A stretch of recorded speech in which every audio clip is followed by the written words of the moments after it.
Let's talk about intonation. Intonation is the going up and down of your voice, the rising and the falling. This is also called pitch. For example, if I say, all right, I can say this as a statement, and I can say, all right, all right. My pitch goes down at the end for a statement, all right. Now, if this is a question, I would say it differently. The word right, the pitch would go up. All right? Listen to the difference again. All right. All right? One is falling intonation and one is rising intonation. Let's try falling intonation and rising intonation on another word. The word hello. There are two different ways we can say hello. I can say hello, falling intonation, hello, nice to meet you. Or I can make the rising intonation, and when I answer the phone, I can say hello. So the pitch goes up. Hello, who's calling? Or hello, nice to meet you. If you're using the wrong intonation, people may be confused about what you're trying to say, and they may misunderstand you or just get the wrong impression. You may sound nervous or insecure and unsure of yourself if your intonation is going up at the end rather than down in statements. So let's practice the falling intonation by saying some very simple sentences that are statements. And remember, a statement is not a question. After we do this, we will learn some rules for intonation with questions. And with questions, sometimes the intonation rises, but not always. Sometimes it goes down, depending on what kind of question it is. But first, let's practice the falling intonation of simple sentences. I like it. Repeat after me. I like it. Have a nice day. My name is Bob. It's cold outside. I'm tired. I'm hungry. I'm hungry because I haven't eaten all day. Don't confuse stress and intonation. We have learned that for stress, we jump up on the keyword, but then intonation is when you jump up, how you do it. For example, if I say, have a nice day, I'm still going to emphasize the word day, but I'm not going to make my pitch go up.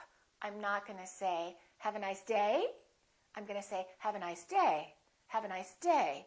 So my voice is still going down even though I'm stressing the word. The pitch is still down. Very important.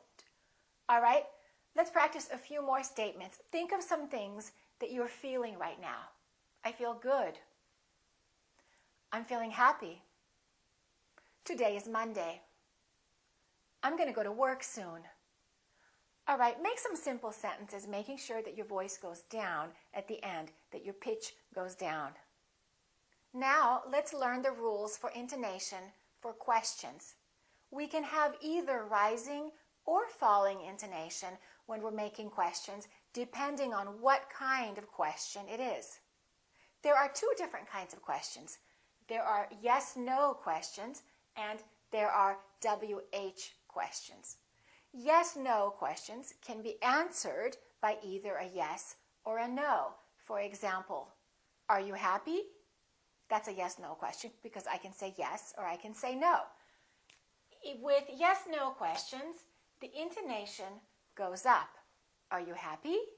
WH questions are questions that begin with words that have a W and H in them. For example, when, where, why, what, how, and how has a WH as well. These cannot be answered by yes or no. If I say, what's your name? You can't say yes. WH questions have falling intonation. How are you? We don't say, how are you? We say, how are you? I'm fine. Let's practice some more WH questions with falling intonation. How old are you? One more time. How old are you? Where do you live? What do you do? Where were you born? How did you do that? Now, let's practice some questions which are yes-no questions. Remember, intonation goes up. Are you hungry? Did you eat? Did he go? Did you like it? Did you call me? Okay, now we're going to practice some sentences that will have questions with both rising and falling intonation. You will hear pairs of questions. The first one is a yes-no question, and the second one is a WH question. Notice how the intonation changes. Are you angry at me? One more time. Are you angry at me? Why are you angry at me? Why are you angry at me? Is it hot in there? Is it hot in there? Why is it so hot in there? Why is it so hot in there? Did you get there late? Did you get there late? Why did you get there late? Why did you get there late? Have you been to New York? Have you been to New York? How many times have you been to New York? How many times have you been to New York? Did it start? Did it start? What time did it start? What time did it start? Remember, for statements, we use a falling intonation. For yes-no questions, we use a rising intonation. And for WH questions, we use a falling intonation as well.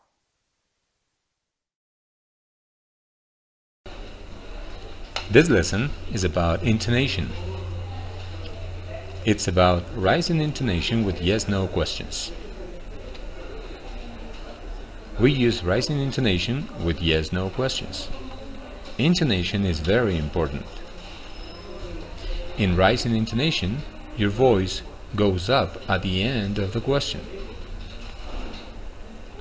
Now listen and practice. Are you a teacher? Are you a teacher?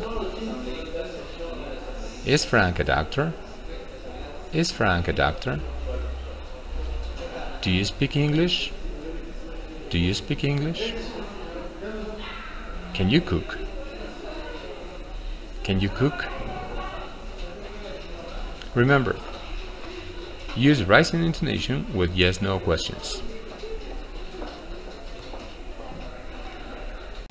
In this American English pronunciation video, we're going to go over word stress and intonation in lists.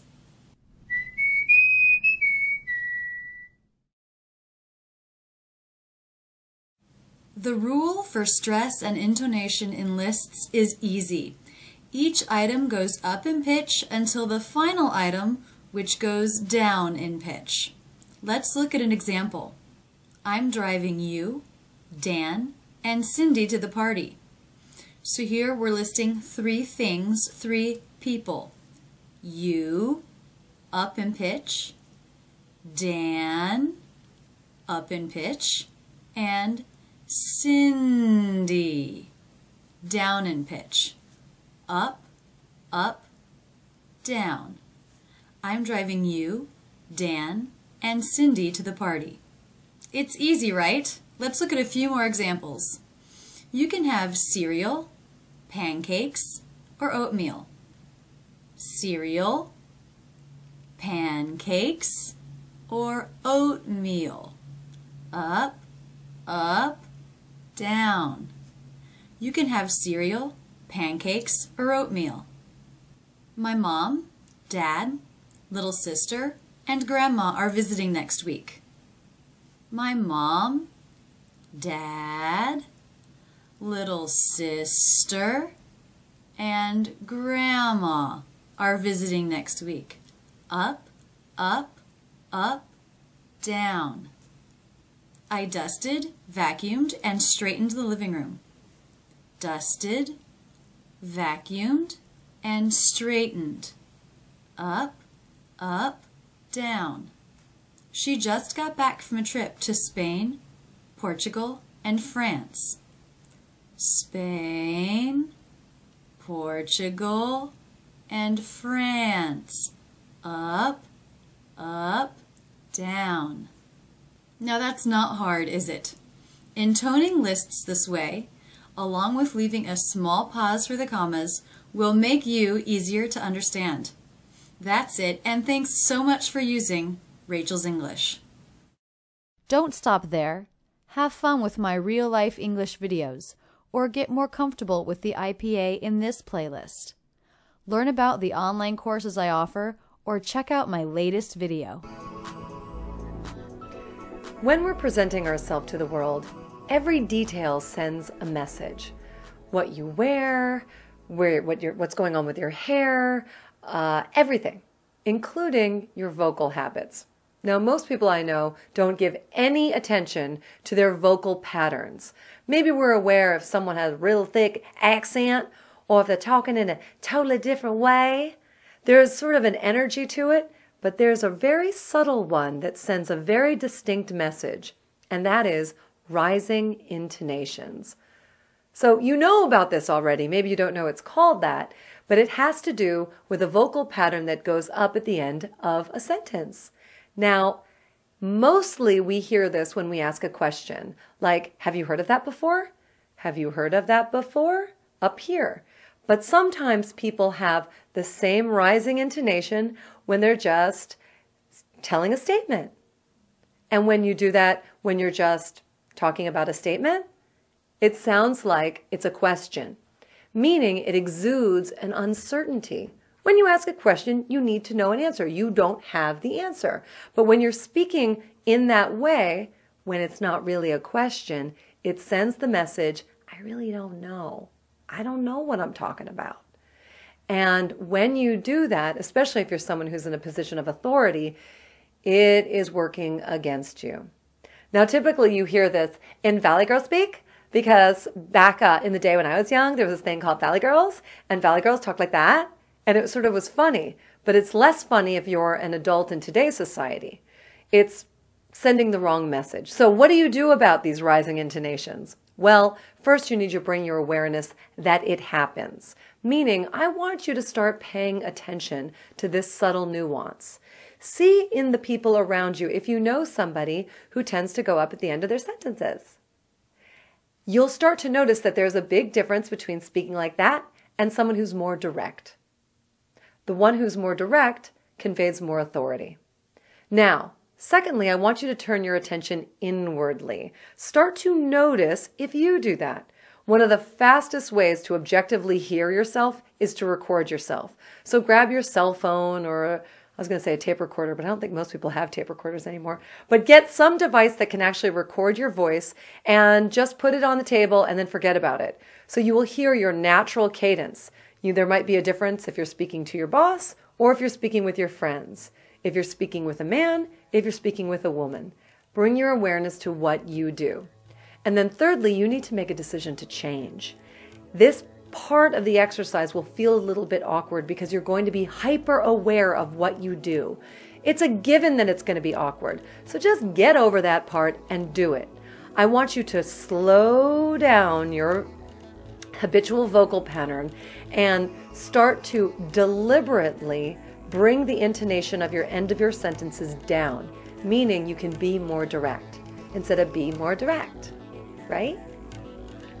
Find out for yourself whether or not you are doing this, and if so, shift it.